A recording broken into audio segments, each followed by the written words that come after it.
For the December 2023 meeting of the Cranston City Plan Commission.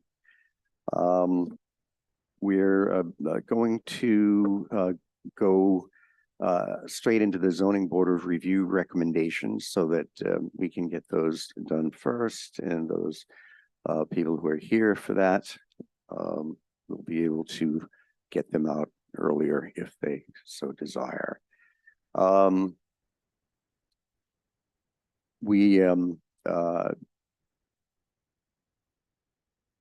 let's just start with it. Okay, the first item is on ZBR. Gainsley and Erica Lucius have applied to construct an addition to an existing single-family residence within the required front yard setback to be used as an accessory family dwelling. And this is at 72 Lincoln Park Avenue. So Gregory Girton, senior planner, and I just want to say quick, forgive me, I don't have a whole lot of background context on this particular application. Presenting this for my colleague Ken, who wrote the memo and reviewed this application. Ken is at the hospital because he might be getting a Christmas gift a little early, familial Christmas gift. So I'll be presenting on his behalf. So again, this was a dimensional variance request at 72 Lincoln Park Avenue. The zone is A6, single family residential. The future land use map designation, single family residential. And again, the summary is to allow the construction of a 12 by 12 attached accessory dwelling unit, which will have a front yard setback of 13.5 feet, whereas 25 feet is required in an A6 zone. So here is an aerial view of the subject parcel.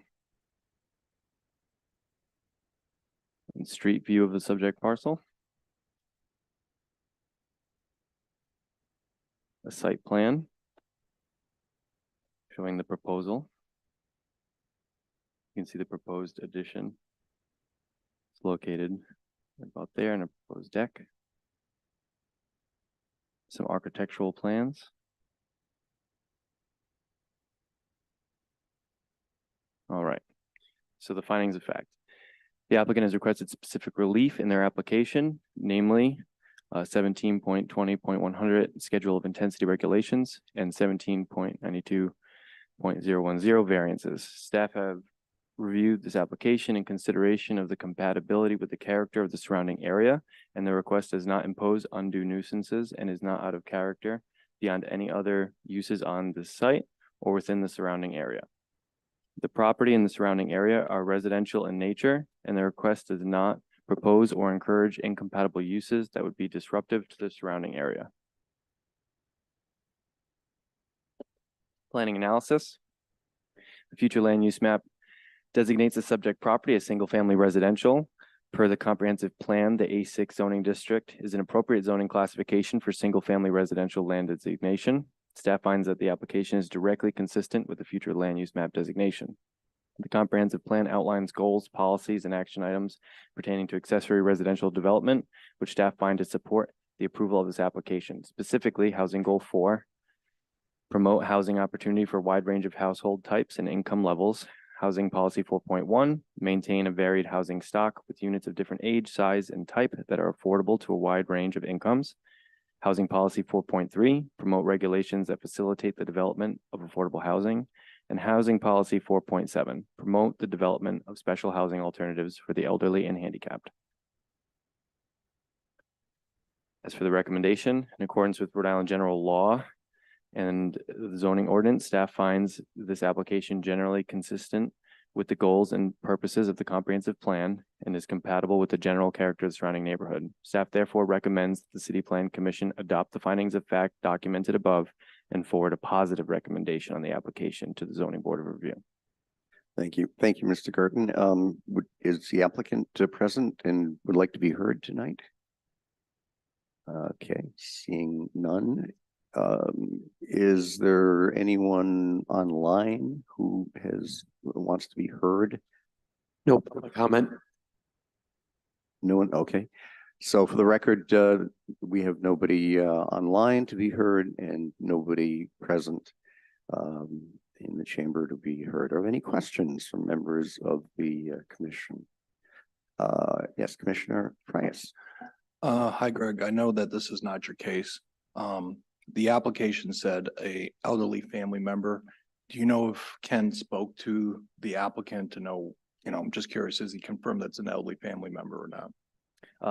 To be honest, no, and we didn't have a whole lot of time before you had to hurry off today, so I didn't have a chance to Okay, do too much briefing. all right. I'll accept it as it's accurate on the ZBR application. Thanks. Thank you. Any other questions, comments? If not, I will accept a motion. Okay, Commissioner Barberi moves positive recommendation, and we have a second by Commissioner Mancini. All in favor, please say aye. Opposed, nay. The ayes have it, and the motion passes unanimously. Second item is Hamley Briggs Properties and Mandeville Sign Company have applied to install a new freestanding sign greater than that which is allowed at 800 Wellington Avenue. So again, the location is 800 Wellington Ave, dimensional variance request. The zone is M2 General Industry. The future land use map designation is Special Redevelopment Area. And the summary is to allow for the installation of a freestanding sign, which would need relief from both total area and height requirements per the zoning ordinance. So here is an aerial view of the subject lot on Wellington Avenue. Just to clarify, the facade that we're referring to is actually right on Wellington Avenue, overlooking 95. Here is a street view. And here is a proposal of the rendering. You can see the proposed signage essentially going over the current signage, just standing a bit in front of it. Here's the site plan proposal. Findings. The applicant has requested specific relief in their application, namely 17.92.010 variances and 17.72.0107 signs. The current zoning is M2. In the future land use map, identification area is a special redevelopment zone. The total area allowed for a freestanding sign in an M2 zone is 50 square feet, whereas the applicant is seeking to install a 192 square foot freestanding sign. The total height allowed for a freestanding sign in an M2 zone is 15 feet tall, whereas the applicant is seeking to install a 21 foot and 8-inch tall sign. The comprehensive plan's land use principle 4 advises to protect the natural, historic, and visual resources that define the neighborhoods. It's unclear whether granting this relief would positively or negatively affect the visual resources of the surrounding area, given the nature of the area. The area surrounding the subject parcel is entirely industrial, and the subject parcel and Wellington Ave overlook US 95 North. Analysis. Staff finds that the hardship from which the applicant seeks relief is not due to the unique characteristics of the subject land, nor to the general characteristics of the surrounding area. Staff finds that the request is reasonable based on the existing conditions and the industrial character of Wellington Ave. And staff finds this application to be neither consistent nor inconsistent with the goals and purposes of the comprehensive plan. As such, in accordance with Rhode Island general law, staff finds this application to be neither consistent nor inconsistent with the goals and purposes of the comprehensive plan, but is seemingly compatible with the general character of the surrounding neighborhood. Staff therefore recommends that the City Plan Commission adopt the findings of fact documented above and forward a neutral recommendation on the application to the Zoning Board of Review. Thank you, Mr. Girton. Is the applicant present and would like to be heard? Okay, is anyone online who would like to be heard on this matter? Okay, no public comments. For the record, there's nobody present who would like to be heard, and there are no public comments online. So let me just go to questions from members of the commission. Commissioner Frias. Very quick question, a couple of quick questions, Greg. You have a neutral recommendation. You don't find it as negative or positive, its visual impact in the area, right? Not necessarily, no. Okay. It's hard to ascertain. I'll just make my comments instead of asking you questions, Greg. Personally, I don't have a problem if we go with a neutral recommendation, if that's what people want to do. I actually think I would be willing to make a positive recommendation here, and I'll explain it this way. This isn't an industrial zone right next to the highway. The people who are going to see this are people on the highway. And signs help economic development for businesses. That's how they advertise themselves. So I'm okay with doing a neutral recommendation. If that's what if my colleagues want, I'll just go along with it. But personally, I think this should be favorable because it doesn't hurt the area. It's not going to have any negative impact visually. And it actually helps economic development when you have signs for small businesses. Thanks. Thank you, Commissioner. Any other questions, comments? I do have a question, and I don't know if it was indicated in the materials that were given by the applicant. Is this sign, obviously the existing sign does not appear to be illuminated. Is this sign going to be illuminated?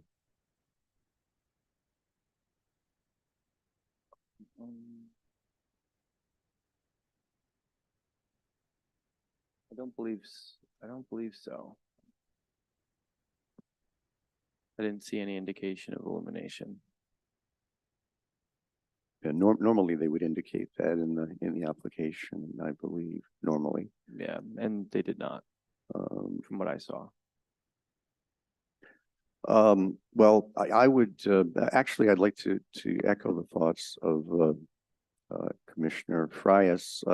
As you know, I am not normally an advocate for signs that are larger than allowed by ordinance, but given the location of this sign essentially bordering Route 95, being familiar with that area, it seems to me the existing sign, although aesthetically pleasing, if you look at it from the immediate street frontage, probably would not be visible at all from Route 95.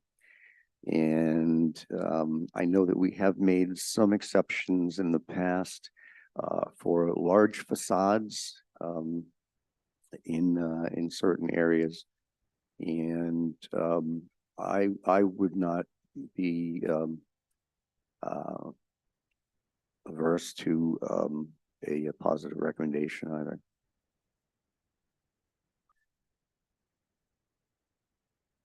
Commissioner Frias.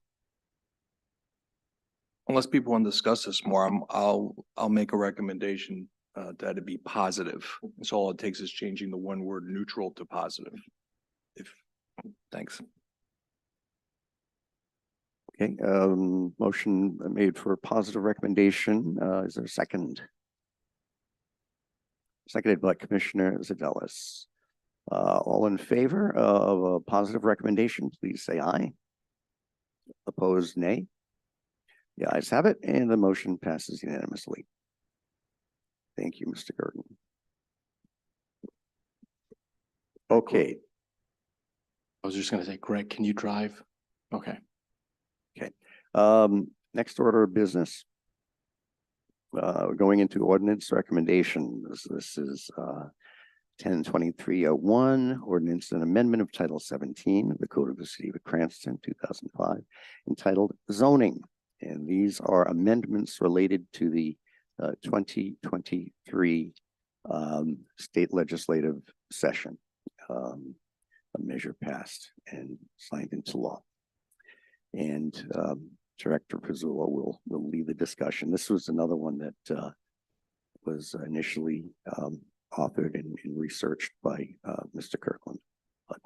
Right. Ken did the work on this. He can cite chapter and verse. I cannot. So we're gonna walk through this as leisurely as we can. So there's a number of sections that we have amendments for.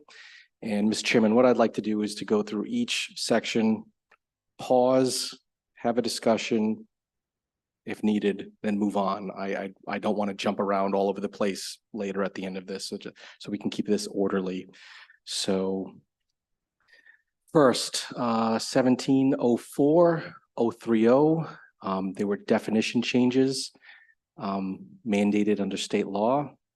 This was related to adaptive reuse. The new definition cross-referencing existing definition in Rhode Island general law and also dimensional variance. The law simplifies definition to cross-reference existing statute relating to variances. Do we have any comments or questions on the ordinance as it is? I submitted the actual ordinance, the full package of amendments, so this would be the first one. So. Any comments? Okay, we can move forward, I guess. We're gonna move on from that one. Okay, this is the one I guess we want to talk about. The table of principal use, or we call it the district use table. State law basically said if you have anything in your district use table that is special use permit, you have to have objective criteria. Currently, we do have objective criteria under special use permits, specifically for drive-in businesses, used cars, sales, rental businesses, gas, nursing home, telecommunication. I believe we also have some for solar. Those are objective and specific criteria that we can apply to our existing special use permit. However, throughout the district use table, there's lots of S's in there. There's lots of special use permits. And what we tried to do was make a determination of, well, first, the zoning code has to acknowledge that we have the process called development plan review, where these commercial uses are reviewed by the city staff in a committee, and we vote and we review the performance standards for all these applications. So there was a time when the zoning code was in existence that process did not exist. We did not have a strict performance standard based development plan review. So in our judgment, we changed some of the yeses to yes, and some of them we changed to no. But we have to be careful changing too many things to no, because once we do that, that's a use variance. And we all know that use variances have the highest bar and are pretty indefensible. So if we're going to make something not allowed, we have to say it's not allowed. So so let's move on to the next one, Greg. I think, do we have actually the ordinance? Can bump over to the ordinance. So this was submitted back in October when you first saw all this. And there was some comments from the commission, and I believe that those comments were taken into account in the draft that was then brought over to the city council. So when you see this district use table, this is only the ones that have changed. So if you compare this one for one with the existing zoning code, you're going to see some that are missing because there's no changes required. So in this, and it's been out there for about a good couple of months. Do we have anything we want to talk about specifically in this table so that we can make our recommendation? Yes, Commissioner Frias. Just a couple of things off the bat and then a comment. First table, this is like more typographical, crossing T's, dotting I's questions. Where you see open space area and you see an N crossed out and a Y put in under S1, I assume that there was no S there originally. This was a typographical error we're correcting now, right? I believe that was a typo. We were kind of mystified by that when we saw that open space was not allowed in open space. So we corrected that. Okay. The second possible typographical I think we're gonna have to potentially fix is same page, bank financial institution. and you go down the C4 column. Yeah, I see it. And Tom brought this to our attention before the meeting, right at the bottom there. That should be a Y, not a crossed out Y. Okay. So we're gonna have to, when we make our recommendation to the city council, we're gonna have to fix that in part of our recommendation. Let me just make my, Chairman, if you don't mind, I just make my general comment on this. I appreciate that Ken and the staff took into account some of the comments that were made by me and a couple, Commissioner Lanfear and myself about particular issues. And I can tell those changes were made. I have given it even more thought since then. And I am very concerned about making these S's to yeses. When you do a supplemental permit, it's because the land use is intense and impacts the surrounding properties in an unusual or intense manner. So you put conditions on it. We are for 33 uses in 64 zones, going from S to yes. When you go yes, it becomes by right. When it becomes by right, you can still prevent it, but you have to show it's inconsistent with the comp plan, and it usually leads to litigation. Can lead to litigation. My preference, and I'll explain why in a minute, is to go N as the initial point. Because with an N, you at least know that it's not going to happen for them to have something happen there. It will require a use variance. It is a high level, but as I've seen with this commission and with the zoning board, they usually grant use variances. I tend to be in the minority about those things. Second, that gives us time to develop specific and objective criteria for some of these uses over the next year or so. And third, it can also allow, if a developer comes in and wants to make a change, they can always go to the zoning, ask for a zoning change to the city council. But by making it yes off the bat, it puts this in a difficult situation. Now, I recognize that most special use permits, there's not many of them in our city. Number one, and number two, there may not occur though, because they are special use, so they know it's difficult to get. But in some instances, on the all M1s and M2s, for example, M1s and M2s, if you look at our zoning map, we have residences that are, a lot of residences are within 400 feet of an industrial zone or 200 feet of an industrial zone. Actually, most of our industrial parcels are. So you have to be careful about just giving a by right to some of these uses. For example, manufacturing heavy. If you read the definition, it includes, it can produce noise, dust, glare, odors, or vibration beyond its property line. Okay? So you can get into a situation where a year ago, we were up on Comstock Parkway. I voted for this development, but I could see that the industrial development was right next to a condo association, and it was very difficult. So I preferred to err on the side of caution and just go no, and then make the specific objective criteria later, or do use variances in the meantime. And because if you do a yes and it's by right, it makes it much more difficult to address the problem legally. And even like some of these things that sound innocuous to you, cemeteries up there. That's on the first page. It's in A80, right? Now in A80, you have Alpine Estates right next to it. Next to an A80, you have Ridgewood. Cemeteries don't sound that bad, but the definition of cemetery includes crematorias. Now, I'm not sure that the people in Alpine Estate and Ridgewood would be happy with a crematoria in their neighborhood necessarily. So this is the examples that I'm trying to point out, is that it's safer for us to make a recommendation of no and fix it or address it than go yes ahead of time.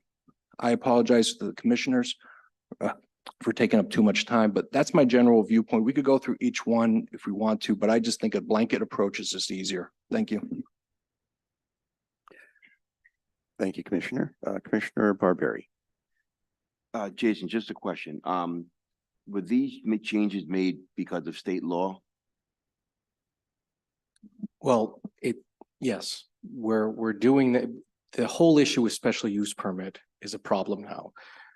The state says you can't use special use permits in the zoning code unless you have very specific criteria. So either make it allowed or not allowed at all. So things that we just would say in the past, we don't really know what the impacts would be, make it a special use permit. And from your time on the zoning board, you remember seeing some of those. But the state says no, that the standards were too loose in terms of, for instance, in our zoning code, one of the standards is obnoxious and offensive, right? Like offensive, obnoxious and offensive. Like it's hard to make a specific finding on that. What's obnoxious? What's So the state said no, we can't use criteria like that. They have to be specific criteria. So this was our attempt to weed out the special use permits that we felt that we have other, controls, performance standards, specifically with development plan review, that all of these would go to address those things. And we can discuss specifics, but I don't know how many of those we want to do. I don't think a blanket, everything to use variance is good for economic development, but I think there's some middle ground where we can talk about some of these.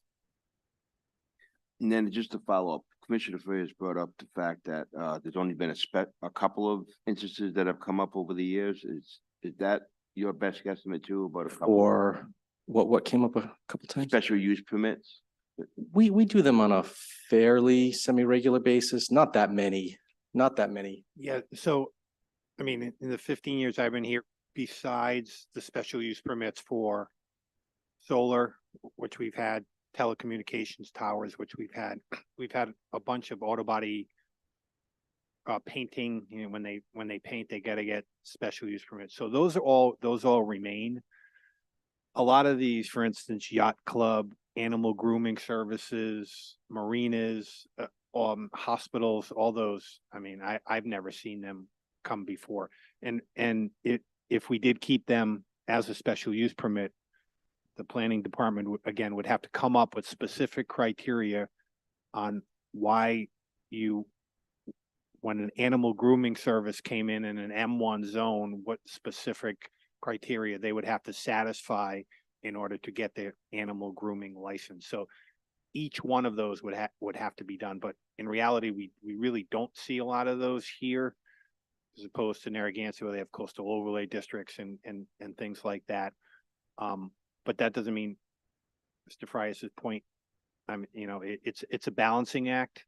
I don't think the legislature wanted all no's or all yeses.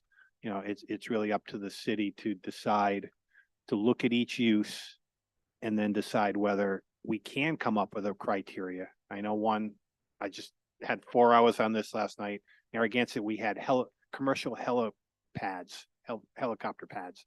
I mean, it's just not going to happen. So they just made that a no. So same way here, probably, hospital in a residential zone, probably not going to happen. So those became no's here. So I think that's the judgment call that planning department made, but that doesn't mean that, one, it can't be revisited, and two, if it is revisited to a special use permit, then, you almost have to bring in professionals on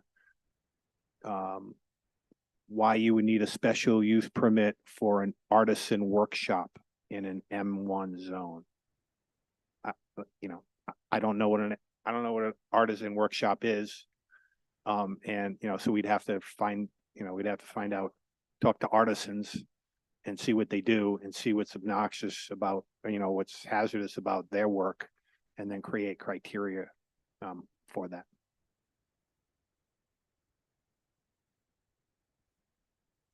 Thank you, Commissioner Lanfear. I agree with Commissioner Frias, and for the reasons that he stated and a few more, so I'm not going to repeat those. I think the purpose here is that we want to make an informed decision without putting the city at risk while we make that informed decision. So state law does not require that we take something that is a no and make it a yes. What state law requires is that if we say no, we have to have specific and objective criteria. So the decision is up to the city as to how they want to treat that. It would seem to me that what we should do is to be protective of not only the city, but our residents by not doing this in a wholesale broad brush fashion at this point. It may be that we agree with all of the recommendations that the planning department has made on each of these once we've have the opportunity to go through each one of them. But in the interim, we shouldn't open the door and make it by right and then try to get the horse back in the barn, because that doesn't work very well. What we should do is to, for a period of time, say no initially, and then we can go back and change the use table when we've had the opportunity to properly consider and vet and determine which of those should be a yes. So if we are in a rush, and I don't want to say a rush in a way that's inappropriate, if we're doing this because we have to get these enacted by a certain period of time, I think initially we should say no. And then they can be revisited and make the recommendations that we should make to perhaps adopt what's recommended or to do some mix of recommendations. But we would also need to have objective and specific criteria adopted. So that will take some time. But I think that that's in the best interest of the city, and to just allow something by right jeopardizes the city and some residents for things that we're not even certain could occur. The crematorium is one example, and that's not that far-fetched. It happened in another community recently. And there are others that we might not be aware of until they present themselves. So I think we should put the time in and the effort in to say no now and revisit those.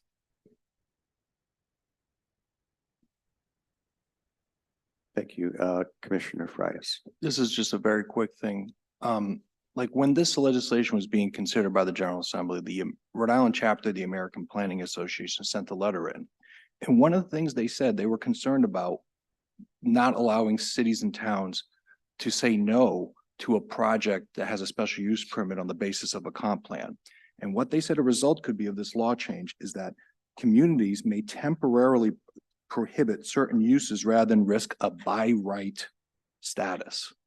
That's what the chapter said. I rather temporarily prohibit the use, do a use variance if we need to, rather than give it a by right now. That's a cautious approach. It doesn't mean that in 3 months from now, I'm not going to say yes to like 10 or 15 of these things, okay? With specific objective criteria. But we have so much residences within 200, 400 feet of industrial zones. You're going to create a problem. You are potentially going to create a headache. That's what I'm saying. Thanks. Thank you, Commissioner Frias. Other questions on this section? Okay. Commissioner Zadelis. Mr. Chairman. Earlier, I went through the table and not knowing what the process was, I identified 8 whys that I probably would have, made an end, but I'm not quite ready to go to a wholesale switch every why to an end.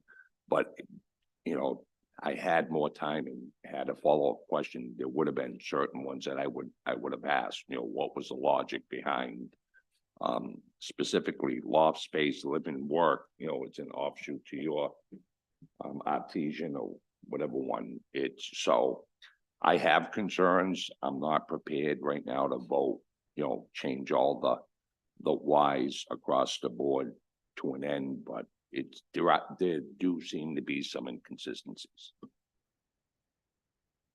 Okay, thank you. Commissioner Lampier. My position was not that we change all the Ys to Ns. There are a number of Ys that have been Ys all along. Yes. So it's just the ones that have been changed to a Y that I would suggest that we make Ns for now.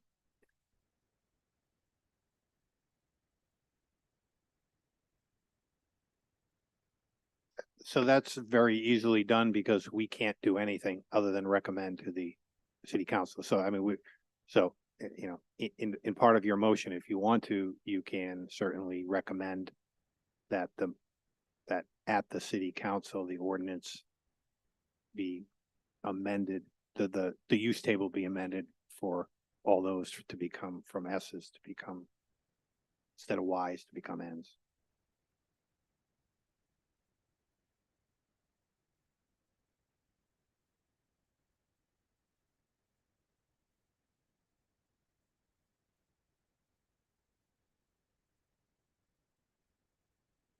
All right, do we have any more discussion on this section? Is that the consensus so that we can move on?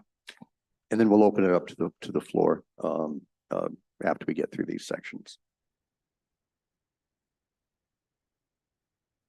Okay, next section, 17-20-040. We talked about this. This was what we called the sliding scale provision.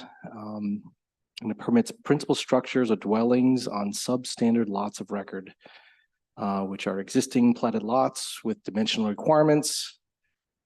But the dimensional requirements are reduced by the same proportion as the lot is substandard to the minimum requirements. So sliding scale.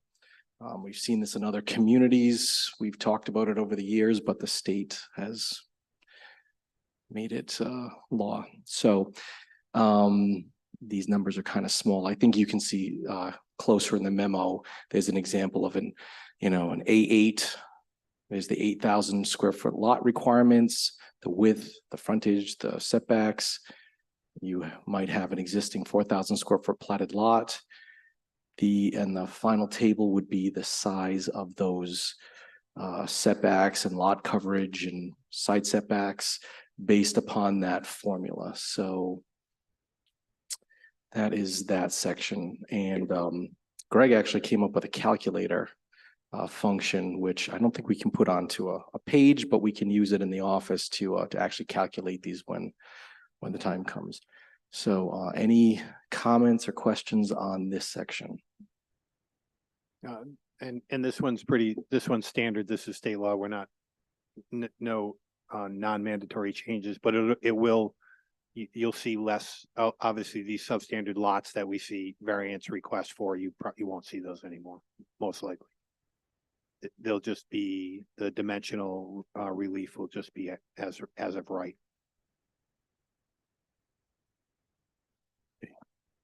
Okay, no Any other questions? Any questions on this section from the commission? Okay, seeing none, let's move on. Okay, this next section is the building official and the modifications they can make administratively. So the zoning official can make certain reductions on dimensional requirements, setbacks, parking signage, without having to go to the zoning board review. I think it's like if it says 5% or less, the decision has to be done in 14 days rather than 30, and there's no abutter notice or newspaper advertisement. This one's kind of funny because maybe a couple of years ago, we got a variance request from the zoning board for 1 inch. An inch. So he could have signed off on that himself instead of making it come to us in the zoning board. There are also requirements for modifications less than 25%. So, and this just clearly identifies that. So, again, this is right from state law. do we have any comments or questions on this?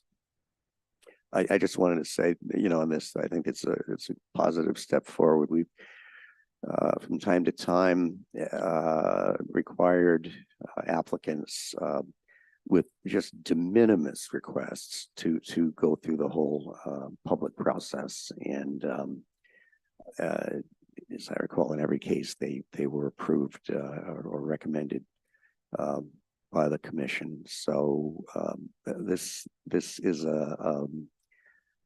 I would call this an advantage to the residents, or taking away a disadvantage to property owners in the city. So I think it's a good step forward. Okay, again, this is a requirement, so we don't really have much choice.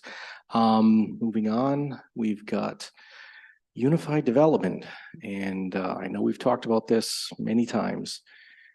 This is when the Plan Commission can review and approve variances and or special use permits for subdivisions and land development projects. So if there's kind of subdivision, land development project requiring variances, it is one-stop shopping with this commission.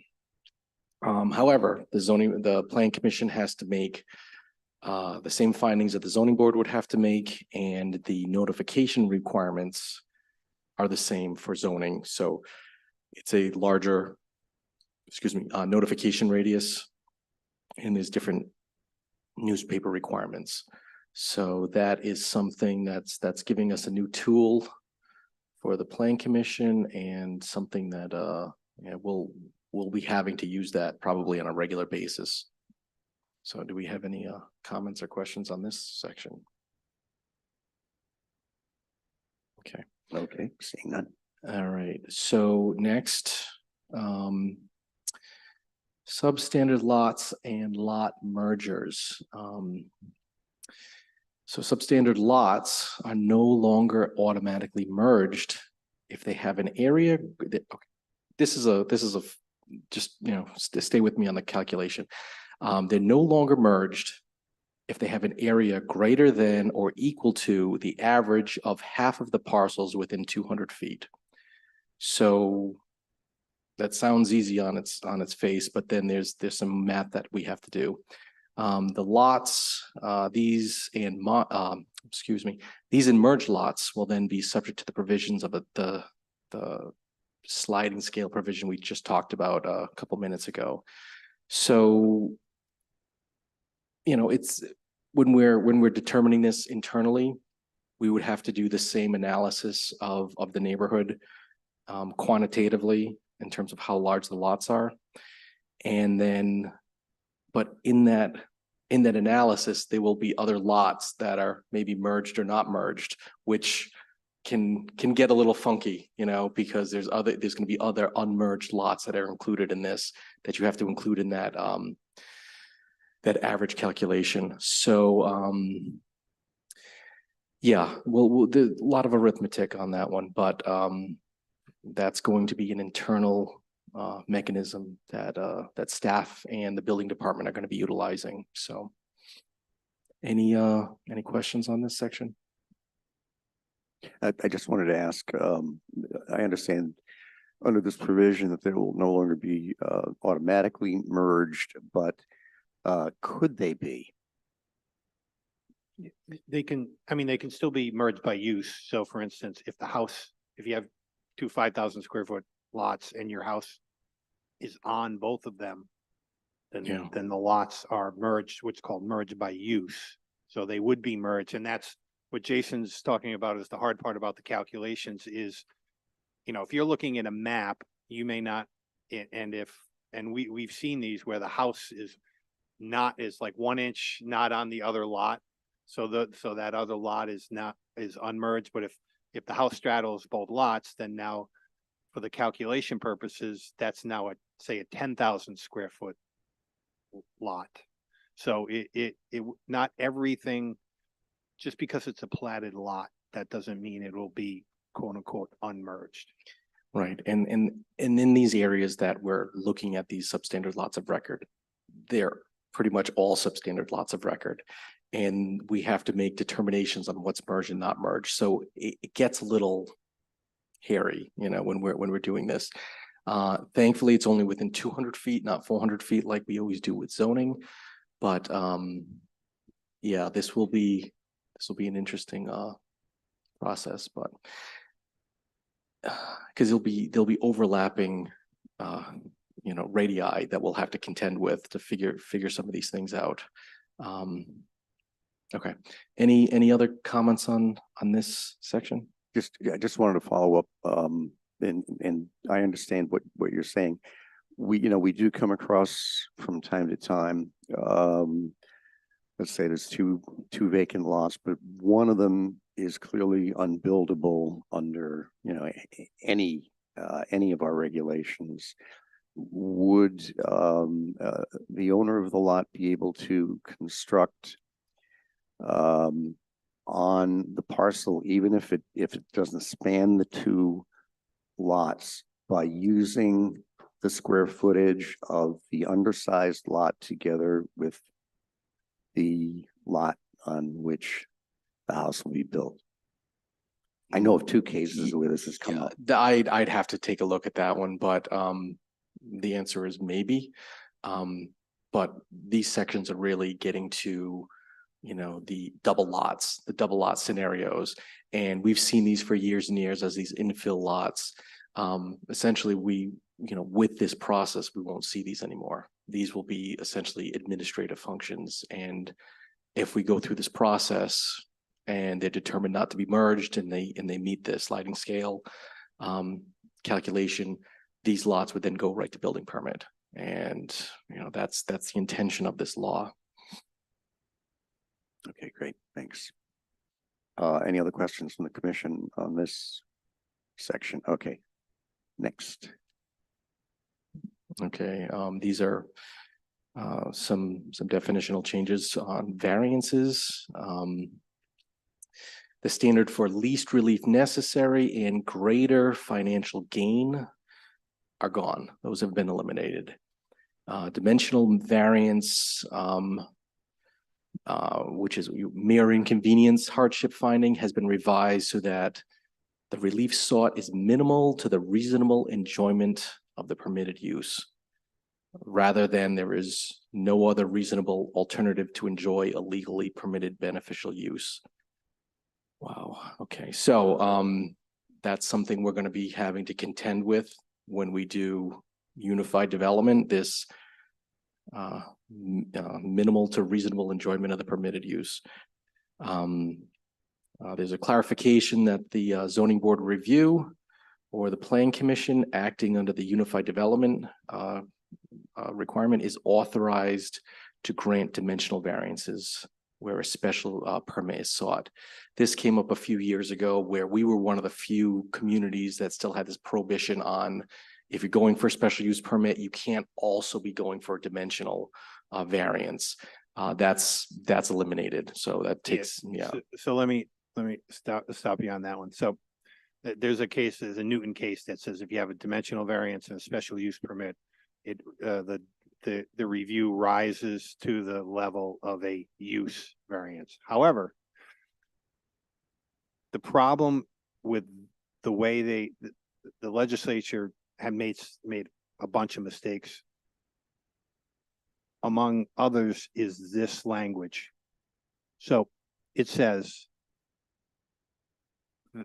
the city is authorized to grant a dimensional variance where a special use permit is sought.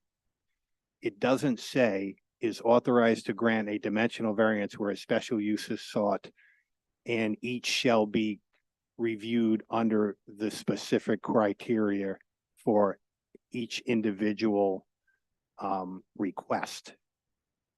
So they tried to get rid of Newton here, but they didn't. That's going to lead to litigation.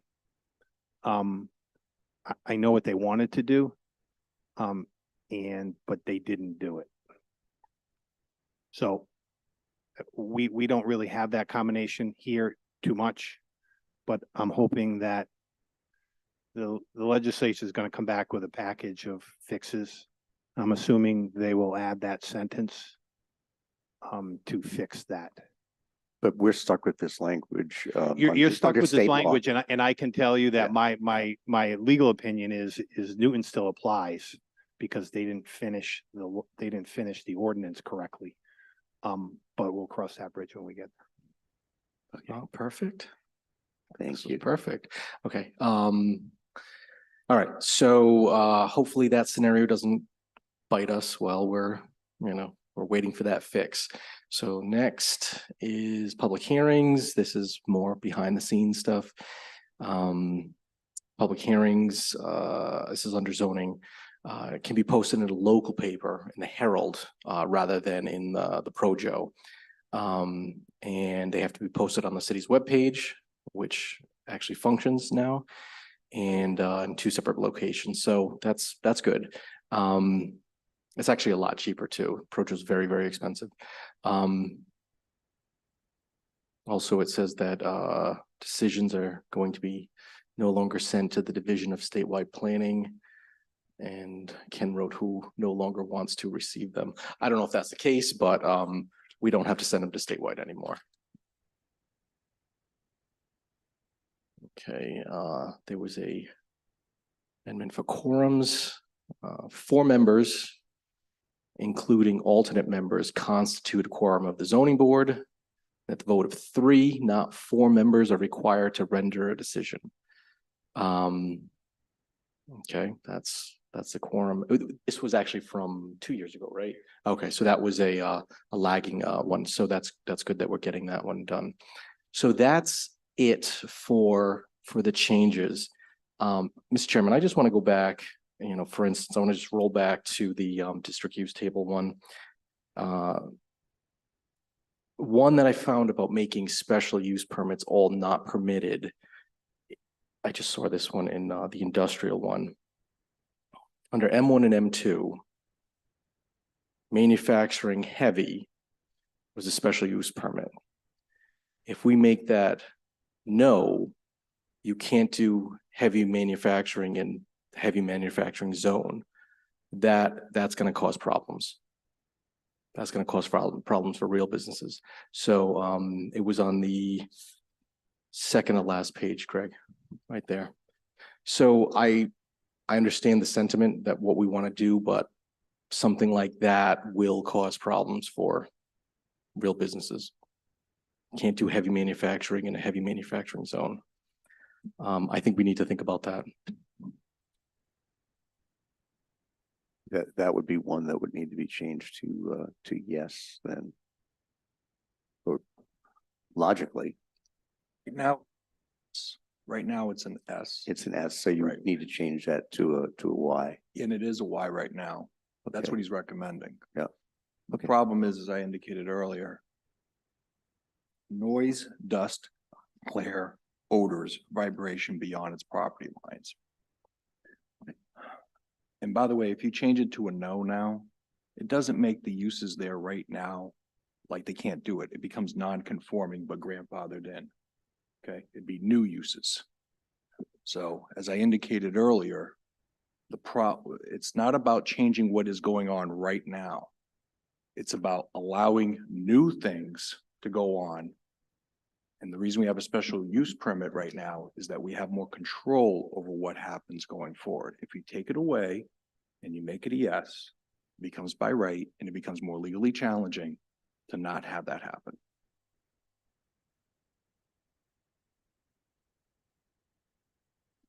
Mr. Chairman, on that point, existing businesses, expansion, if we make all heavy manufacturing in the city non-conforming, expansion of the non-conforming use, having to get a use variance, that's a problem. I think that's a problem. If you have a use variance, Mr. Chairman, as we have seen here repeatedly in my time here, it is granted routinely by this body and by the zoning board. I'm actually one of the few people who votes no against almost all use variances.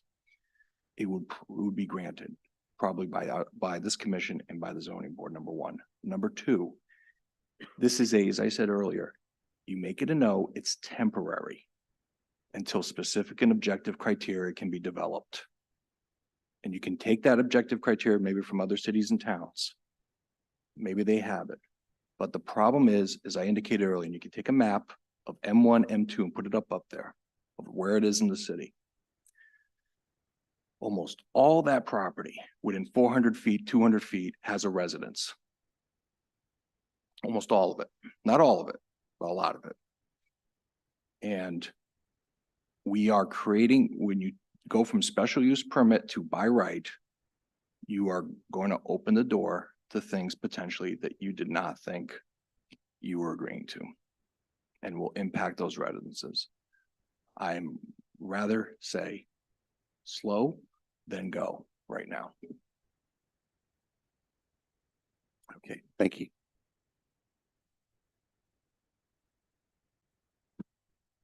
Okay, Yeah. go ahead, Steve. Oh, yeah, and this, so eventually, obviously, since we're at the end, whatever, obviously, when Jason finishes up, whatever motion that, and someone wants to make, if you want an amendment, just add that to the motion. Because this is what's before us.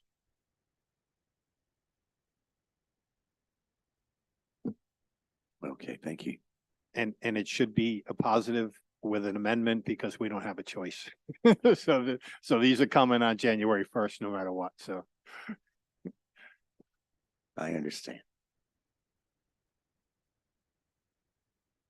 Mr. Chairman, we probably, if they want to ask members of the public whether or not they want to have a comment on these things, we should give them the chance and then we can deliberate amendments or no amendments.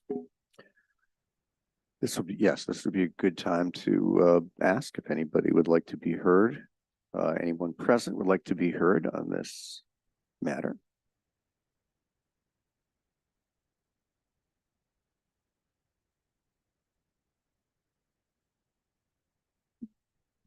Good evening, Douglas Doe, 178 Lippert Avenue.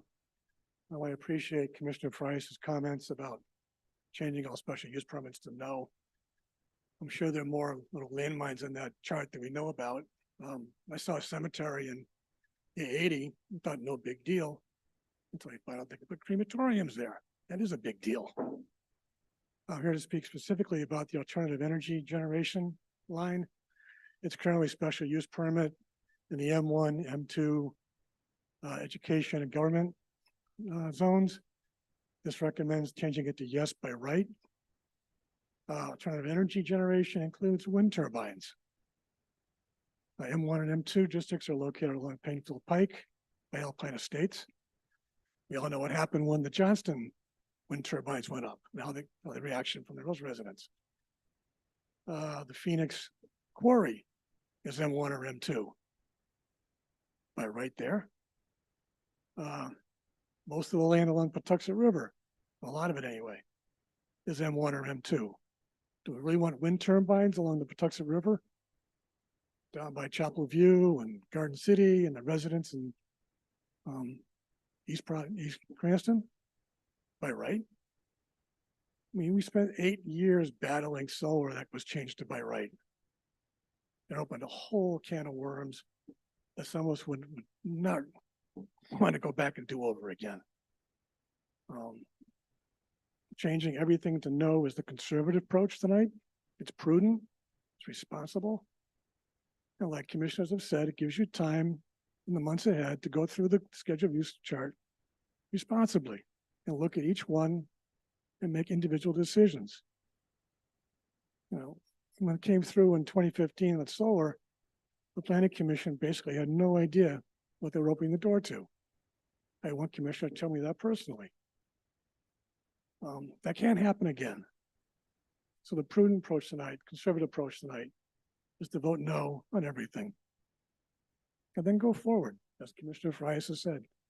And look at each one. If somebody wants to build a wind turbine, comes before the city, well, you can develop special use permit or a special ordinance for that. But it goes through the simple procedure of being developed, studied, and approved. We can't go back to what happened with solar. That was a disaster for the city, it was a disaster for Western Cranston. And it cost a lot of people a lot of money. So please take Commissioner Frias's advice, Commissioner Lampiers' advice, and change everything to no. Thank you. Thank you, Mr. Doe. Mr. Murray.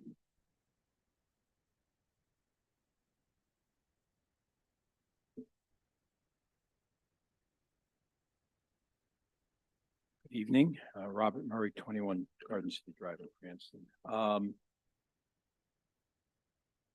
I come tonight to offer some general comments. I'm going to offer a few more as a result of some of the discussion, but my first comment was going to be, I understand why the staff recommended to the mayor about the objective criteria with the special use permit, what the statute says that it would become a matter by right. So I understand that. What I'm concerned about is they describe in their memo as a hope or a goal to at some point develop that criteria. And in fairness to the commission and to the staff, with everything going on, with the comp plan and just a tsunami of work, my fear is it's going to be a long time before they prioritize getting criteria. I'm concerned about that. I've been doing this a long time. I'm hoping someday the staff will come forward with a new sign ordinance, and I think we're on the second or third decade of that. So, yeah, and I'm not being critical, but let's be, I deal in reality here, not make believe. And so I'm concerned. I understand why we're going from S's to yeses or S's to nos, but particularly as it affects the nos, this planning commission might turn over several times before we ever see criteria. So I'm concerned about that. The second issue, which I want to speak to Mr. Frias and Mr. Lanfear's comments. This commission has a responsibility to balance everything. You're not just here for residences, you're here for businesses, you're here to support economic development, you're here to send a message that the city of Cranston encourages new business, encourages people to come in to expand the commercial industrial tax base. And I don't think we should be, with one broad swipe, take that away. And so I don't support the idea that to go from, I forget what the expression was, go from go to no is better. I just don't, I don't subscribe to that. I think it's the wrong message. I would remind you that we have a range of zoning districts in the city. Obviously, we have our residential zones. We have 5 commercial zones, and we have 2 industrial zones. The ones that are most affected in these changes tonight, those typically in the C3, which is a general business zone, C4, which is a highway business zone, and C5, which is a heavy business zone. I could question a few isolated recommendations from the staff here, but my review of this is that they were selective. I didn't agree with every change, but I thought there was a rationale on most of them where they went from a no to a yes, or a special use. A special use to a yes, or a special use to a no. I think I understood that. I am a little concerned that in some categories we're now just wiping that use right off the board. It's not allowed anywhere in the city if the council adopts these.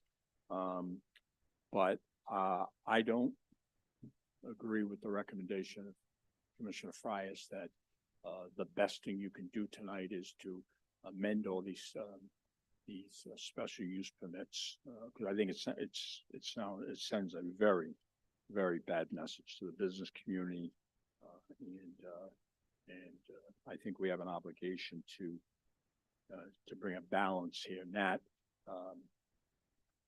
not a red light or club. Just a couple of specific comments, if I could. Some of them were already picked up. Like for example, I'm just looking at my notes.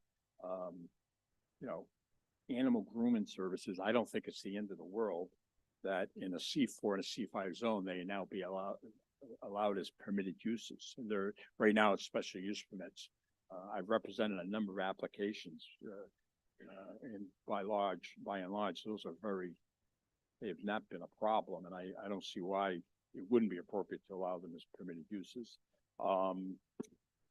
I note that, you know, the staff is recommending on banks and financial institutions that in the M1 and M2 zone, we go from a special use to not allowed use. You know, two that come to my mind are right on Comstock Parkway. I think we have Harbor One, and we have, can't think of the bank across the street. I mean, those are industrial zones. I don't think it's a big problem having a bank in an industrial zone, but that's so that's one where I didn't agree with the staff.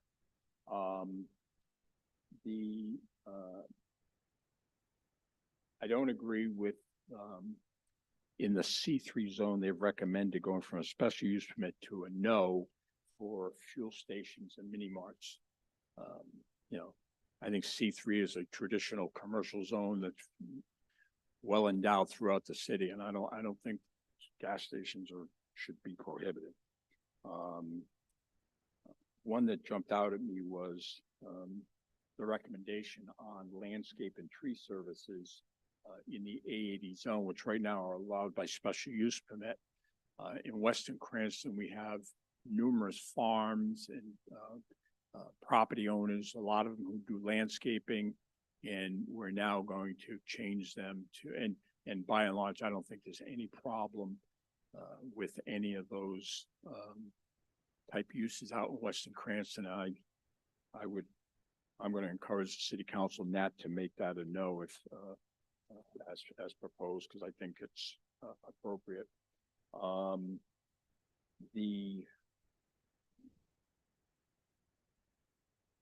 The motor vehicle repair category, again, in the C3 zone, the staff is recommending to go from a special use to a no.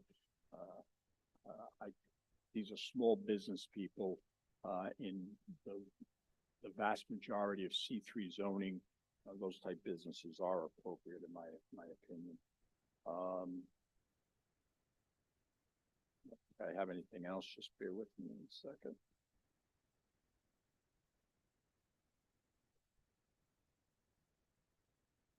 Well, you know, I would note that now we're going, and by the way, I didn't come here tonight on behalf of any particular client, or frankly, most of the law changes are probably going to be putting me out of business by a large. They're helping property owners that won't need relief. But I support the general intent of all these things. But I'd note that, for example, I know Commissioner Smith, Chairman Smith has feelings about billboards and things like that. With this change, we're eliminating billboards everywhere in the city. And I also would ask the council to look at the self-storage. I know that's a touchy subject somewhere, but right now in the C5 zone, which is the heaviest commercial zone, they're allowed by special use, and we're now going to prohibit those. So I don't, you know, my intent was not to get up and, well, I did talk about specific categories, but I think that I'm concerned about hitting the pause button to allow the commission and staff to develop criteria. You know, and maybe, you know, frankly, maybe another department of the city, whether it's a building official, you know, who is the zoning official, you know, maybe they should undertake coming up with some criteria for consideration by the council and the commission, because I'm just concerned that the staff just won't be able to do that on in a meaningfully the meaningful time that will allow us to have commerce in the city. But I do not support a blanket, make every S that was going to be a yes, no. Because frankly, some of these changes make sense and they shouldn't be discouraged. So that's all I have to say. I thank you for your time. Thank you, Mr. Martin.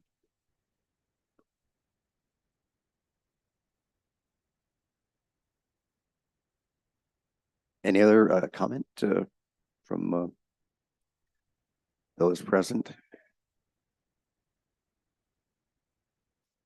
I just wanted to comment on the use variance issue, and I understand Commissioner Frias. I've yet to present a use variance that he's liked, but that's all right. I understand that the zoning board applies a reasonable standard oftentimes on these use variances, as I think they should. And generally they get it right most of the time. I have an obligation when clients come to me seeking, and I tell them you need a use variance, I have to almost give them a booklet of the standard, how I can't promise it, because they all yell at you later when it gets denied. So I have to set forth, that these standards are very difficult here. So while Commissioner Frias is correct, oftentimes the zoning board is receptive and does, kind of wink and approve these things. We should not discount the legal standard that is required for use variance because it's very difficult to achieve. And in all my years of doing this, I've probably had one or two that I thought were absolutely legitimate, on point, and the zoning board roundly sent me on my way with a denial. So even when I thought we had made the case, so that's just a response to the use variance. We shouldn't take comfort in that. Well, they grant some of them, so it's okay. I just want to reiterate, the standard is very difficult to meet, and I personally find it challenging to explain that to clients sometimes. Correct. And for the record, I always advise the zoning board that they should not grant a use variance unless they can find a loss of all beneficial use, which I haven't seen yet, but they, just because they ignore the law, that doesn't mean that we should ignore the law. Just, I tell them every time. But Okay, thank you. Is there anybody online who wishes to be heard on this matter? Yes, there is a comment.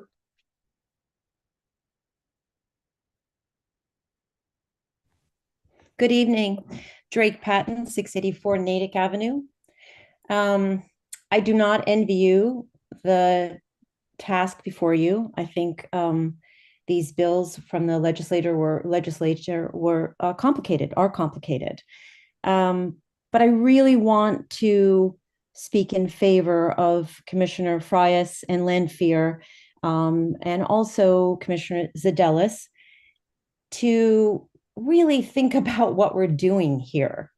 The job of the planning department and your job as a commission is exactly this.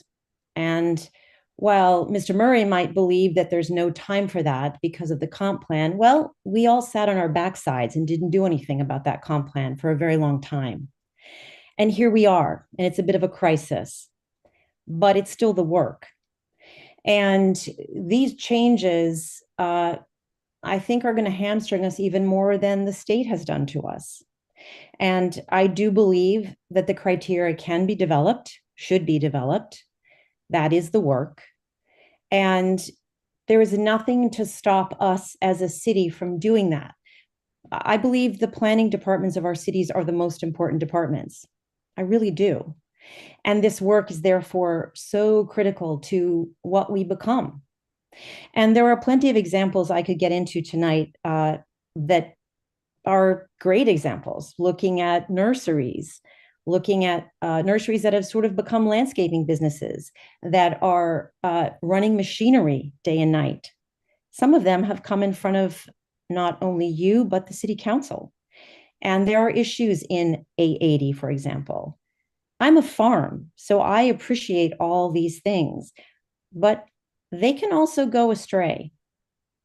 And respectfully, that is the job of this commission, to make sure we don't go astray.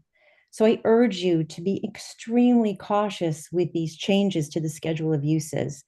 And I really appreciate the job that you do. And when I say respectfully, I really mean that. I'm coming out of 5 years of a solar battle because we didn't have it right. I don't want to see anybody else have to go through that, any other community, any other neighbors. You know, for however you landed on that issue, that has been hard for this community. And someone said it cost a lot of money. Yes, it has, and it still will for all of us. So let's get it right. Thank you. Thank you, Ms. Patton. Do we have anyone else? Mr. Lima online? No more. Okay.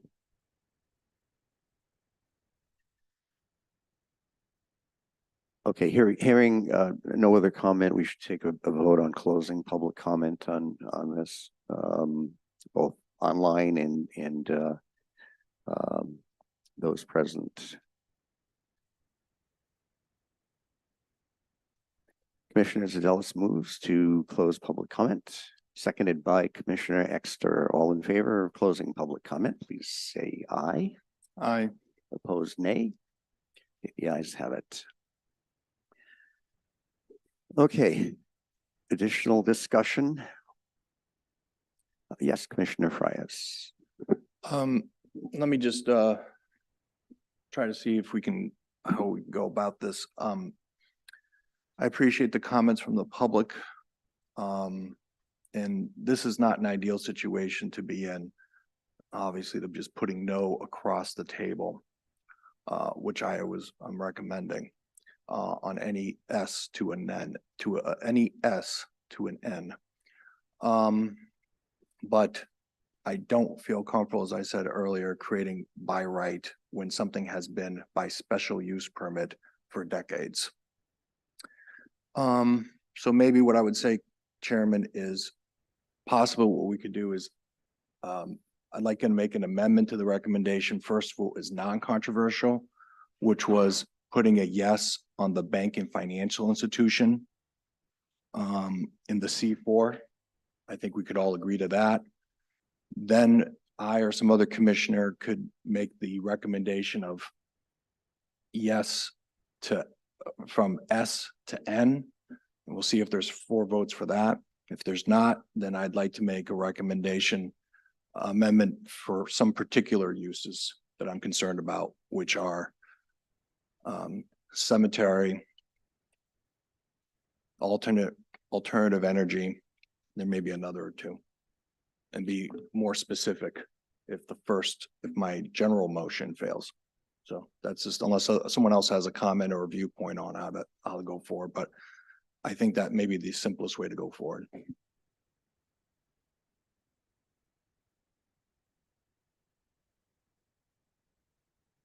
Okay, thank you.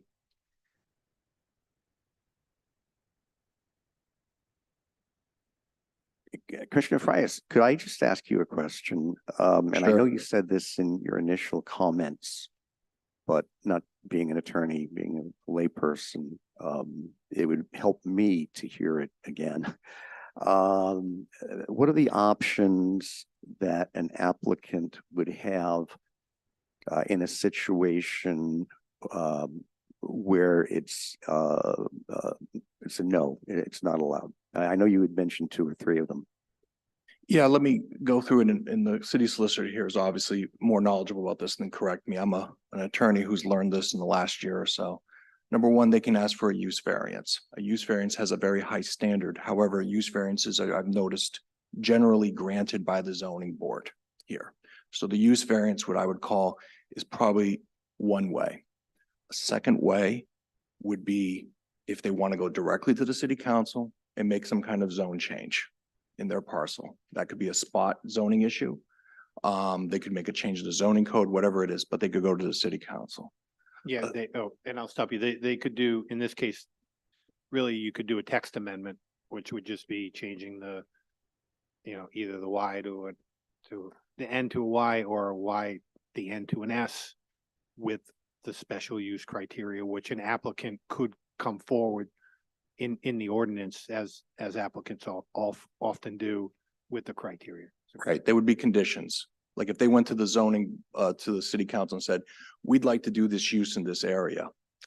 The city council could say, okay, but with these conditions, which would way to do it. A third would be if the city, what I mean by the city, I mean the planning department, the commission, the city council, the mayor, develop specific and objective criteria for these things. Those would be the three ways that you would go forward with an N.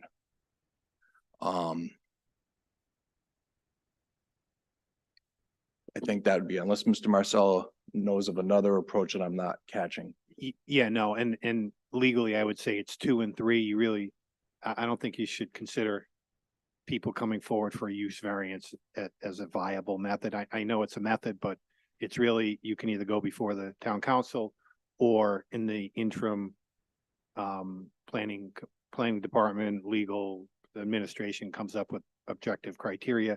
And again, some of these, if objective criteria can't be obtained, then, you'll have to make a determination whether it's an N or a Y. Again, I don't know what objective criteria for a special use permit for, self-storage facility in a C5 would be. Yeah. So, things like that may be more, a lot of work for, for a goal that really can't be obtained.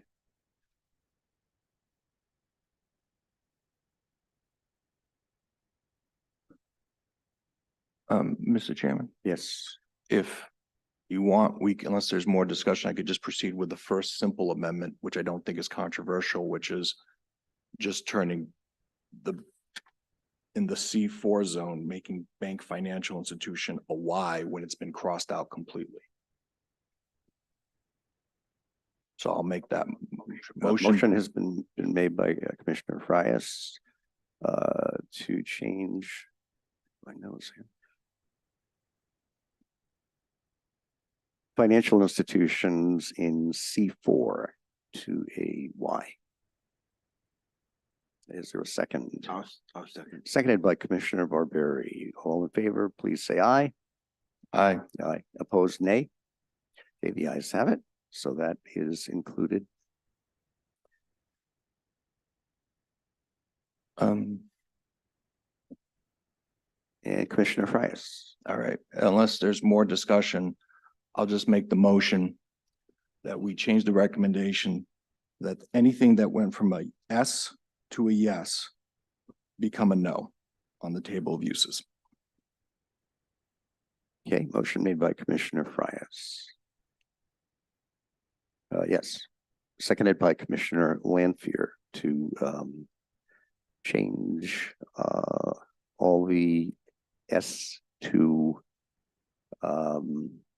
N essentially. Okay, all in favor, please say aye. Opposed, nay. Let's see. The ayes, please raise your hand. Commissioner Frias, Commissioner Exter, Commissioner Mancini, and Commissioner Lanfear. And the nays, Commissioner Barberry, Commissioner Zadelis, and the chair votes nay. So the motion passes. Okay. Make a motion to adopt the positive recommendation as amended. Motion made by Commissioner Frias to adopt a positive recommendation to the ordinance as amended. Seconded by Commissioner Zadelis. All in favor, please say aye. Aye. Opposed, nay. The ayes have it. Motion passes unanimously. Thank you. That was a difficult one. Okay. Next order of business.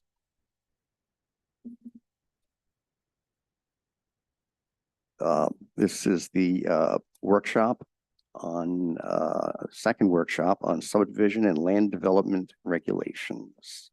And this also pertains to changes made by the General Assembly in its 2023 session.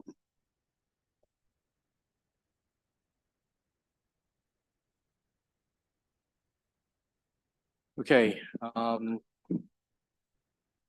this is our second workshop on the subdivision regulations. As we discussed last time, this was a top to bottom overhaul of the regulations. Biggest difference here is that we did not change the regulations as a substantive fashion, but we had to change it in a process fashion based upon the requirements of state law. The document was probably over 30 years old at that point. We needed to reorder it to make sense of the new regulations in there. It was quite a mess. So we worked on this for several months with Peter and Ken working on this. Again, Ken took the lead on this. He's the one who did the heavy lift to try to get it into this condition. And I think it's in pretty good condition at this point. I will say that, you know, we didn't modernize the regulations in terms of let's really get into the regs and change things like, for instance, performance standards for roads or street trees or signage and things like that. We did not do.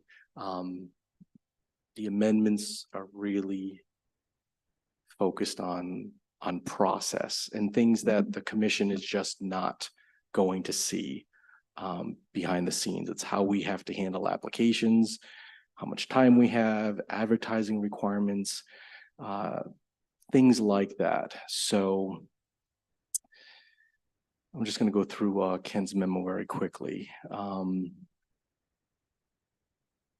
The major changes included the breakup of section 3J, submittal documents and criteria for certificate of completeness.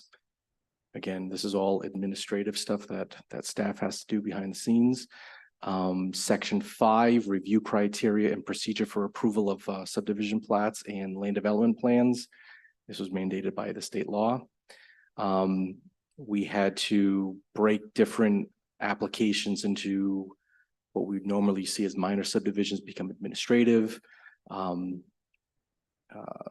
Majors become minor, things like that. And there's all kinds of criteria that goes along with that.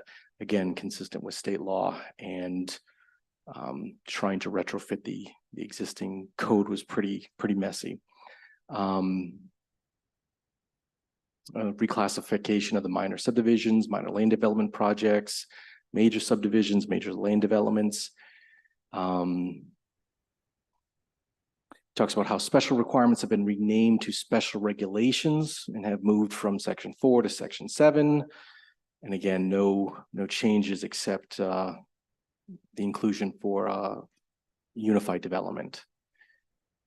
Section 8 deals with public hearings, which were not part of the existing regulations. The public hearings are kind of flipped at this point in terms of instead of when we would see a master plan, it would be a public informational meeting. The public hearing is first, and the public informational meeting is at the prelim phase. When information is required has changed. It's more backloaded than it is front-loaded now. For instance, you can't even come to preliminary plan unless you have your DEM approval or your physical alteration approval from DOT. That has changed now. That's at final plan. And again, it's all in the regs when we get there. Appeals have moved to a different section, section 15, broken down into appeals from the administrative officer, then appeals to Superior Court, because now the state law does not require appeal to the platting board or the zoning board anymore. It goes directly to Superior Court for appeals of of this body and of the administrative officer. So, and again, we've talked about those in the past.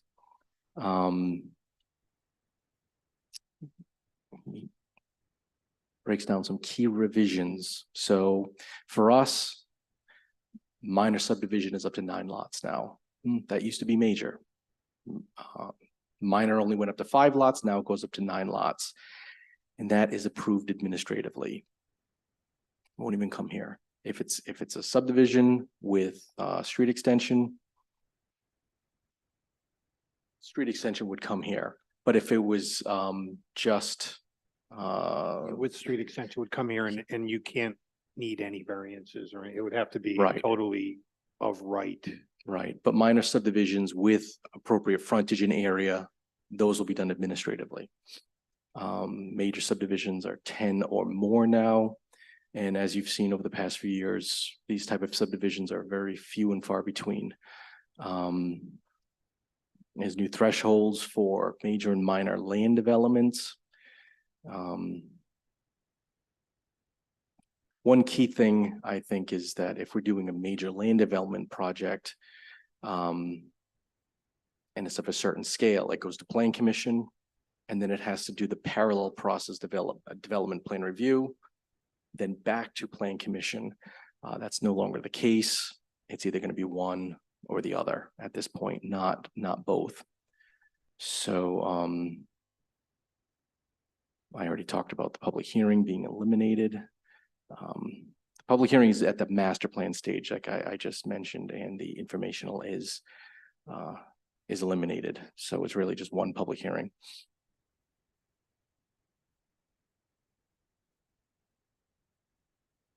And there's other citations in here, and that was in the memo. So so at this point, this is the second time you've seen it. The first time we saw it was, we were calling it like the dirty draft. It was kind of messy, and Ken worked real hard to make this look like a subdivision regulation. And there's quite a few changes in here that we have to basically relearn. We've done things a certain way for our entire careers. This is a big change. So I don't quite know how we want to go through this. It's 120 some odd pages. Do we want to roll through and stop whenever we see sections that have some highlights, because those are the new sections? Or what's the pleasure of the commission? Because this is the stuff that makes your eyes glaze. My recommendation would be to roll through the sections that have been changed in a substantive way. And any members that want to make comments or questions or have input, will just raise your hand and we'll stop at that point. Okay, all right, so we can do that. And again, the substantive changes are required by state law. We very much did not go into performance standards or specifics and change that. This will deserve a fresh look after we do this, to rethink some of how we do land developments. But the time is not now. So, oh God. The blue is just the new sections. Here's a section discussing development plan review. I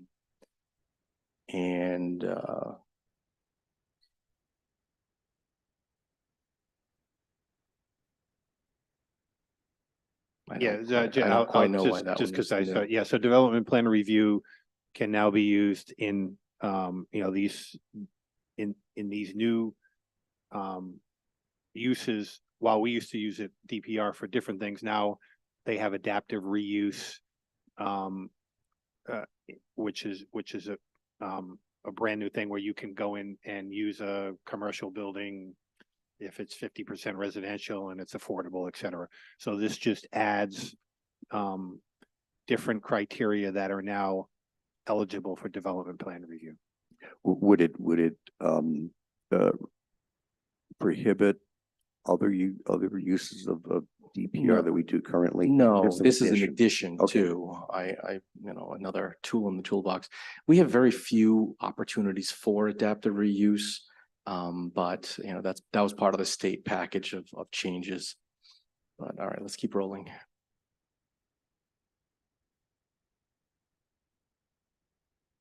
There's the section on land development projects, the changes to defining minor where do we go? Minor land development.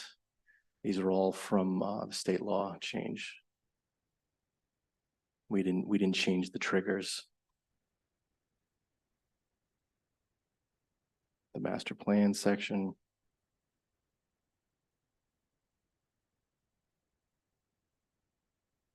Planning Board of Appeals.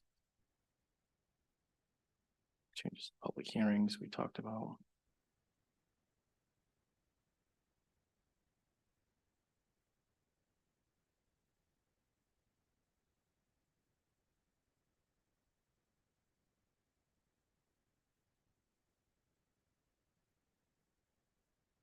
From issues, process. This is process with the application. The classifications of the projects. Could I just go back, under quorum, okay, because currently, Yeah, currently it's a majority of the board. So in this case, 'cause Right. since we have so many, it would be 9. So quorum would always be 5. Now it's less, it's a majority. So you wouldn't need 5. You wouldn't need 5 anymore. but you look, like, as an example, I mean, I know in the past, some things needed to be approved by a majority of all the filled seats, even if they weren't present. But now as people, okay, that simplifies it.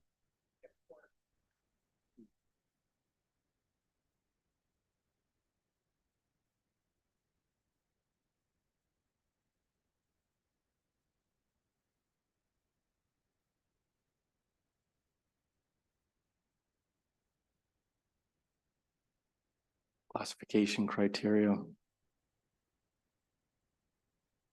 It's unified development.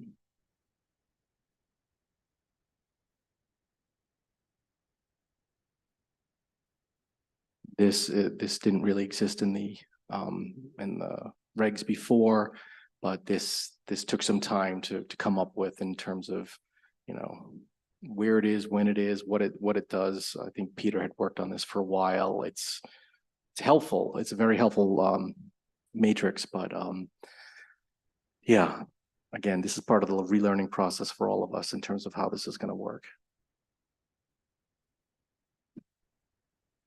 Yeah, in Rhode Island Housing did something. They had a chart like that too. So.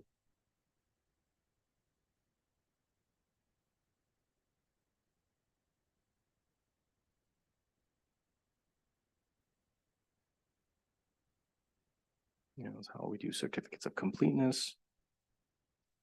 And that's when an application is vested under zoning, is when we give it a certificate of completeness. The public hearings have changed.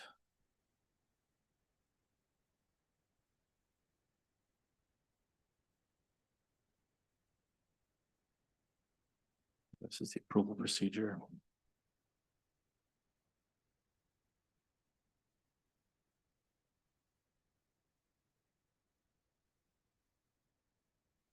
Sections, minor land developments. We talked about this, the new process.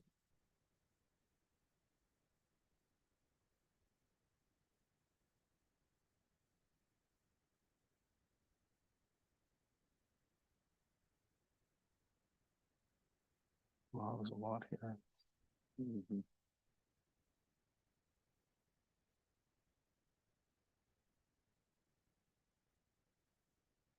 The application requirements, when and where and how. Plan modifications.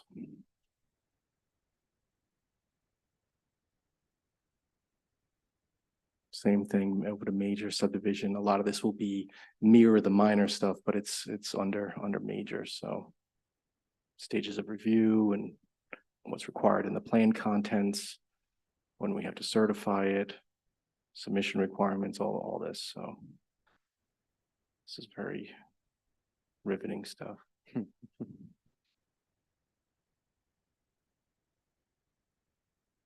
And the commission should note that we revised the checklists a few years ago, probably in 2020, 21. And those are pretty critical to what this process goes. They're in the regulations, but the checklists themselves are where we really need to stick to with the applicants, what's complete, what's not complete, and are they ready to be heard by this board? So that goes along with all of these criteria. Same kind of stuff here.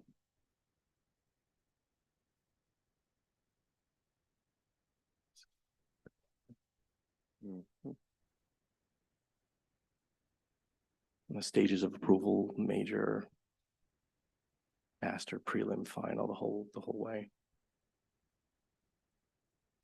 God.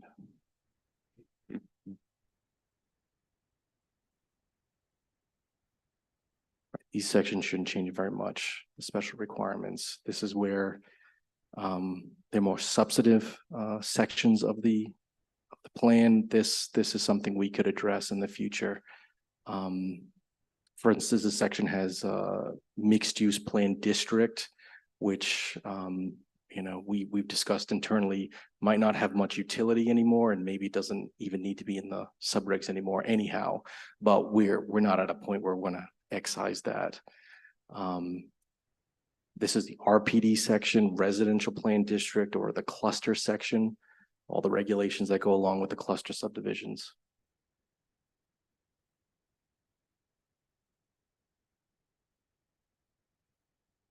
There's the unified development section about how it's used at the various phases.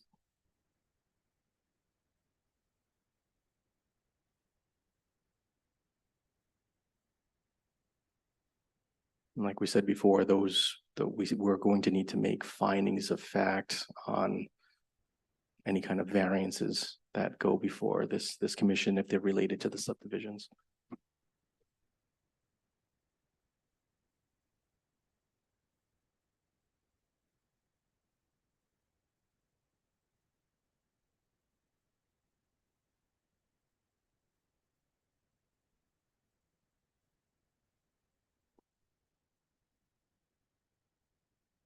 And while he's scrolling, I'll add just a comment. Oh, yeah, sorry, Kev. You know, I've been sitting in three towns, all these meetings, going over this again and again and again. You know, even the bigger law firms, the Bill Landrys of the world, the developers, attorneys, you know, there's the initial planning departments, et cetera. There's going to be initial applications that are going to come forward in any city or town, which is going to be a learning curve, both for the development, both for the planning boards, the building officials, the planning departments, and frankly, the developers and the developers' attorneys. So, you know, no matter how much we look at this or write it or whatever, there's going to be a learning curve, especially the findings of fact that you will all have to be, you know, you'll have to make. And especially if you guys get a unified development review, since we don't have comprehensive permits here, it's common in other places, but you know, it's possible to approve a subdivision but deny a zoning variance depending on the criteria. So there's going to be a learning curve moving forward, but it's not. No one's no one's coming in, whether developer side or town, city or town side, and is going to have this down on the first go around, but we'll work our way through it. So anyway, sorry, Kathleen, go ahead. Thank you. Just a question on this section B, where the distance for notice of the public hearing is 100 feet from the perimeter of the parcel being subdivided or developed. Has that changed? No. Okay, because it was in a section where that was changed and I couldn't tell if it was. I think there might be something about the tax assessor and how the the radius comes from the tax assessor, not by the applicant. I think that that's what that change was. But 100 has been our standard. Yeah, so the reason for that. So a lot of these really don't have anything to do with affordable housing or whatever. So that was part of an appeal where people use the tax assessor's map for notice. However, in between, a house was sold. So on appeal, someone then came in and said, I didn't get notice. The developer said, well, I used the tax assessors. The owner said, well, you have to notify me. I'm the owner of the property. So that's why it now says most current name as listed by the tax assessor. That's kind of a direct response to that appeal. Because then a developer would have to do a current title search on every radius, every person in the radius in order to get an accurate notice map. This is a section you're probably interested in about how plans are recorded in the land evidence. We just lost the council president. These criteria haven't changed. These are the performance standards for the streets themselves.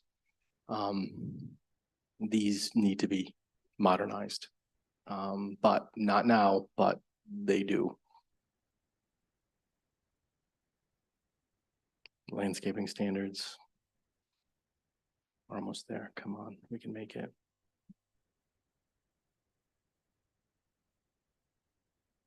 Drainage, alleys, utilities, gas easements. Faster and faster.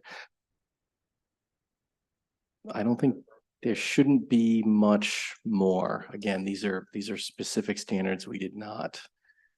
Construction, this has to do with bonding for those public improvements.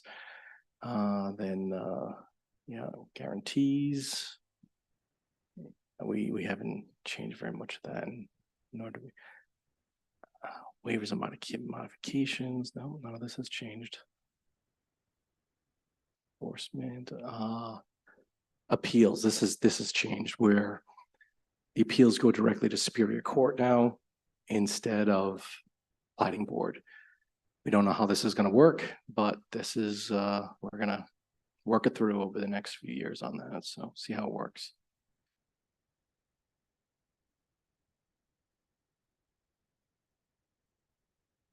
Appeals to Superior Court, all the process, this came right out of the law. And let's see. Adoption and amendment. So unlike a zoning ordinance under city ordinance, amendments to the subdivision and land development regulations are the purview of the Plan Commission themselves. So we need to hold a public hearing on this. We have to advertise it for 3 weeks in the Cranston Herald, and then we can have a public hearing on this on January 2nd.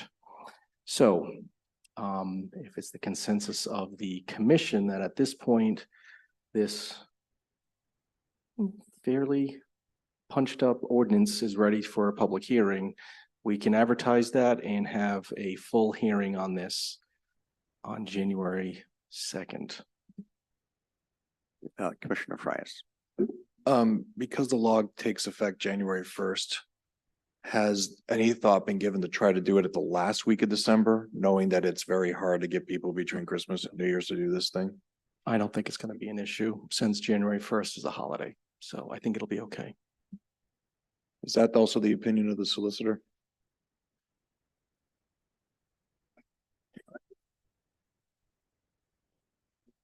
I really don't. Okay, I'm just I mean- I was just concerned about going into effect January 1st and this thing we're adopting on January 2nd. That's really About half the communities in the state, at least half, are not going to even come close to meeting this deadline. we are an outlier that we're on target. We Yeah, so are. I will say it as much as I tout Narragansett, we won't, our subdivisions won't be heard until January 8th. So I don't really think practically it's going to be a problem because state law takes effect on the 1st. Just because our ordinances are out of compliance, that doesn't mean that state law still doesn't take effect. They're still bound by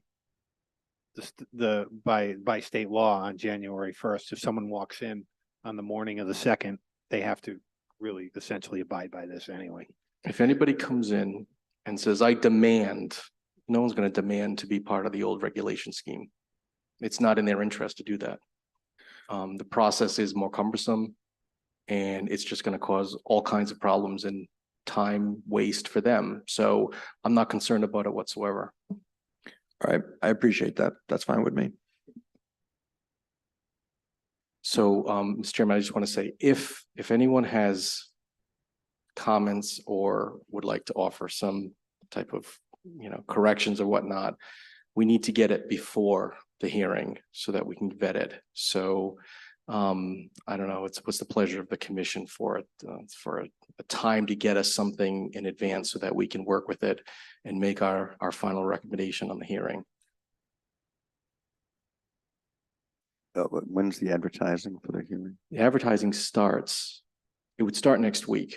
Okay. So it has to start next week. But, if anyone wants to make amendments, this is our regulation. We can't really just do changes on the fly on something like this. We have to live with this. So, if there are amendments that we want to offer, we need some time to vet them and make a recommendation on. Yeah, and we don't actually post this on the website until about a week before. Well, it's going to be advertised. Meeting. So this draft will go up. The draft itself has to go up. The draft will go up All right. because that has to, along with the advertisement. So if we want to make amendments, staff needs them in advance so that we can, properly vet them.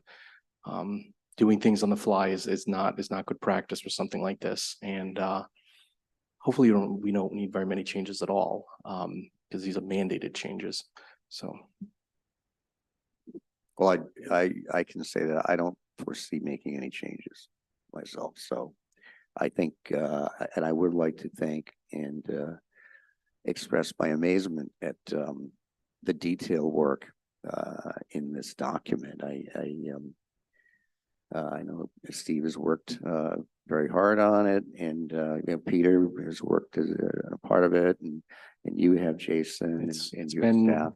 It's been a lot. It's remarkable. And since so much of it is mandatory and the rest of it is current practice, current language, I don't anticipate making any changes. But if anybody else does, would a week from now be sufficient? I would say, it's a long document. So if anybody wants to really dive into this and give us some comments, 2 weeks from tomorrow would be good. And that we can work with that. Okay, is Commissioner Lanfear? Yes. Just a quick question. You said this is the final draft, so it's not your intention to change it No. between now and when it goes That is out to not. notice. This needs to get advertised for next week. So this is the draft that will go up unless we want to make some changes right now. This is the workshop. So if we want to make some kind of changes, this is the time to do that before we put it up there. But in the meantime, if we do have some changes that we want to consider for the hearing, we need to get them, like I said, in 2 weeks from now would be ideal so that we can work with them. Right now, we're short-staffed again, so we have to consider that as well. So Is that something the commissioners could live with? 2 weeks? Okay, all right, so we have that consensus. All right, okay. terrific. All right, so there's no vote on There's no vote, this. no. So thank you for dealing with the flyby of the 125 pages. Okay, Mr. Chairman, next item was the calendar. So a draft was put up with the city council. But this calendar works pretty good. The only day it looked like we had to move was the 5th, because I believe that's election day. So we have to decide whether or not we want to have our meeting on the November 6th or November 7th.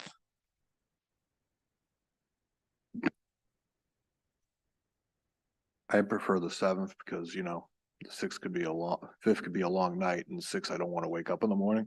So I think I prefer that's the a good 7th. observation. You're a Republican. You never want to wake up on the 6th, so.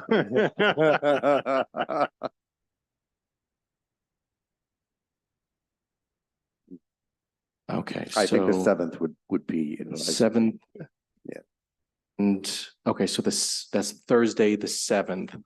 Okay, so, and, we had said for this with this upcoming year, because we're going to be having extra meetings with comp plan, obviously, the 3rd and the 4th Wednesdays usually are free, as well as the 3rd Thursday. So we have, you know, I'm trying to stake out as many of those as we can, because we'll need those. You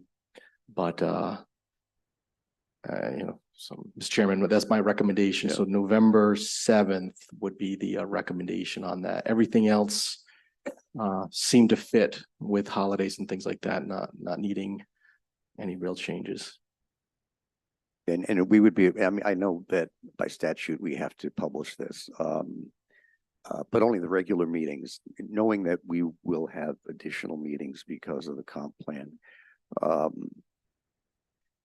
We should be able to, if we just kind of focus on the 3rd or 4th Wednesday or the 3rd Thursday, we can make those decisions a month ahead of time without any problem. Because nobody's going to know what their schedule is throughout the year. But just kind of be aware of that as we move forward. Yeah, those are our free days. We can schedule as we need them on those 3rd and 4th Wednesdays, just to be safe. Okay, good. Oh, yeah, we should vote on that one, right? Yeah. Okay, yeah, I'll accept a motion to approve with the November date being the 7th. Commissioner Barberi moves. And seconded by Commissioner Zadalis. All in favor, please say aye. Opposed, nay. The ayes have it, and the calendar is adopted. Okay, Mr. Chairman, I just have a few quick things to state. So right now we are hiring for Planner Tech, and as you know, we struck out with Planner Tech a few months ago.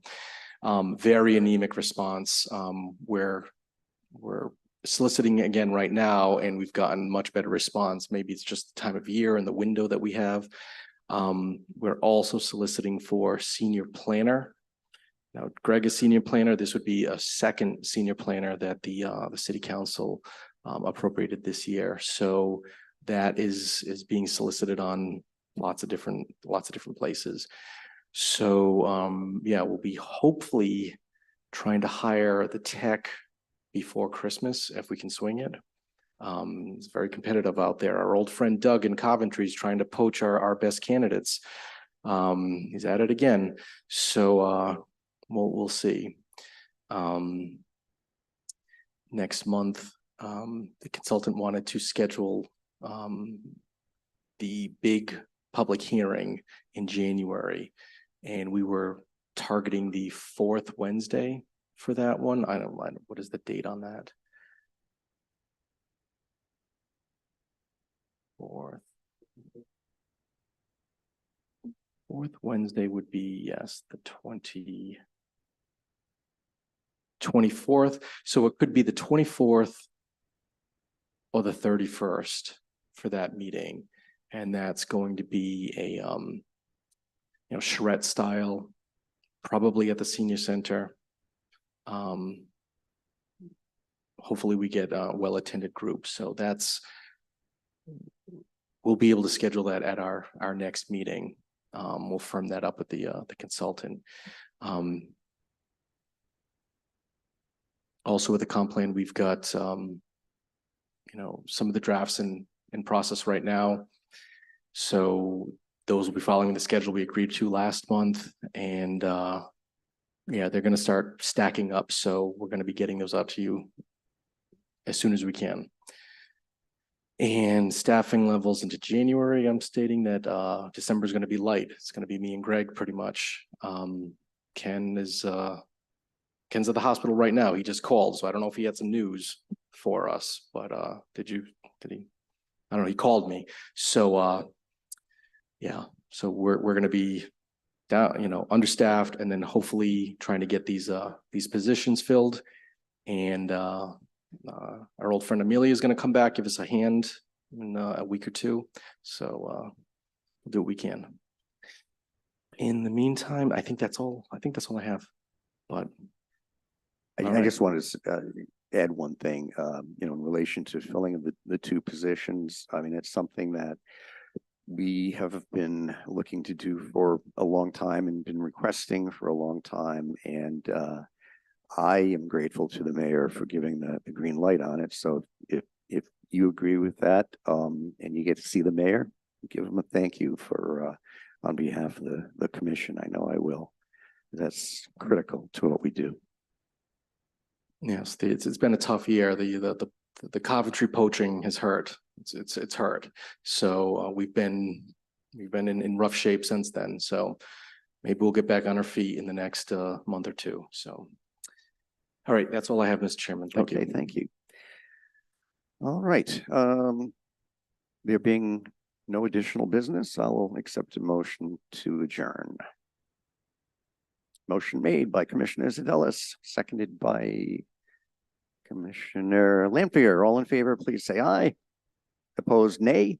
The ayes have it. We are adjourned.